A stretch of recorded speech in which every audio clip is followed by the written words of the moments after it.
Hello guys, welcome back to our channel. Hope you all are doing good. And today I'm here to discuss about one of the most confusing situations faced by the students who are appearing for the placements. And somebody asked me that I have two offers, that one is from a MNC company and one is from a startup company. And I'm in confusion that whether to go for MNC, a multinational company, or a startup company.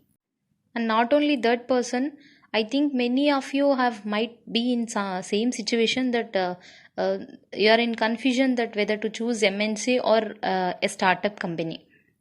So I will say that this is the most important and crucial step to choose in your career, whether to go for MNC or a startup company. So I came up with some factors which differentiates both MNC and a startup. So definitely by the end of this video you will get some clarity on this, and definitely you can choose one among these two according to your priorities and your choices.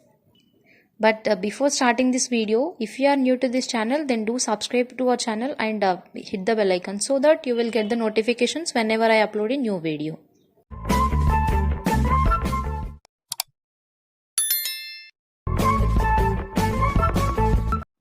And coming back, and I want to mention a point here that I'm not degrading any here, I'm not degrading MNC and I'm not degrading startup.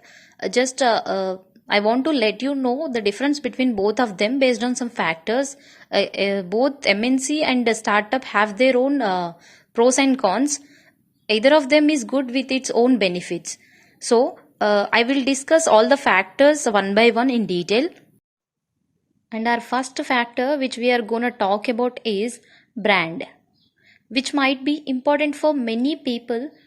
Like I'll give you the example that if somebody asks you that where you are working, then if you tell the name of your company you are working, which is not a well-known company, and they might ask you that they might not recognize your company name, and they might ask you that is there a company with that name, then you might feel bad that you are working in a not known company, a non recognized company.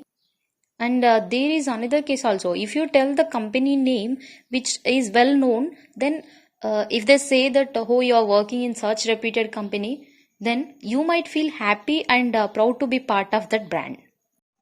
And the brand name of that company might also add some advantage to your profile. Like for example, if you have worked with a well-known company for some years, and while leaving that company and going for an interview with another company without experience in a well-known company, so it definitely add an advantage to your resume. So we can say that the brand is also an important factor while choosing a company. And when it comes to our options, MNC brands are almost well known to the public, and that will be recognized easily, while startups might not known to all. And our second factor is process. In MNCs, there will be a predefined structured process for everything you do and for every work you do. And you cannot change that structured process on your own in the way you want, because there will be a lot of employees. So it is definitely an impossible thing to implement all the ideas of all their employees, right? So they will not allow you to change the process. Here they will only expect you to follow the process. And while in startups, there will be no particular structured process. So if you are doing anything, if you have any better idea than their idea to complete that particular work in a faster and in an efficient way, then you can change the process in the way you want, and you can work on that and get the best result. Here they will concentrate more on the output than the process. So if you want to work with your own process and on your own ideas, then it will be possible in startups only, not MNCs. And our next factor is recognition. If an employee achieve anything in the organization which helps for the development of that organization, then the management should recognize their efforts they put forward to achieve that. Then only it will give some boost to the employees to work hard and put more efforts to achieve something. But in case of MNCs, as we know that there are large number of employees and large teams, you might not get recognized for the efforts you have put, because the recognition will be distributed among all the members of teams and the person who manages you, right? So it will be like a drop of water by the time when it reaches to you. But in case of startups, you will get the recognition for the efforts you have put, because there are the less number of people, and you will be recognized easily in that people. And the next one is gaining knowledge. In case of MNCs, whenever you started working on something, then you need to continue to do the same work over the years, and you will not gain the knowledge in other things and other domains, because there is less scope in involving into other domains. But while in startups, as we know, there are less number of people, so you will have more chances to get the knowledge out of your domain. So you can enrich yourself by gaining more knowledge in other domains also. And our next factor is growth, which is an important factor in everybody's career. And while coming to our options, in MNCs you will have less growth, because and as I said, it may add some advantages to your profile whenever you want to change the company.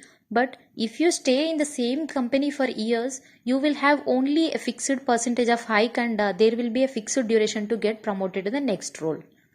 And no matter how effectively you are working, and you will get the same hike and the same promotion by the time.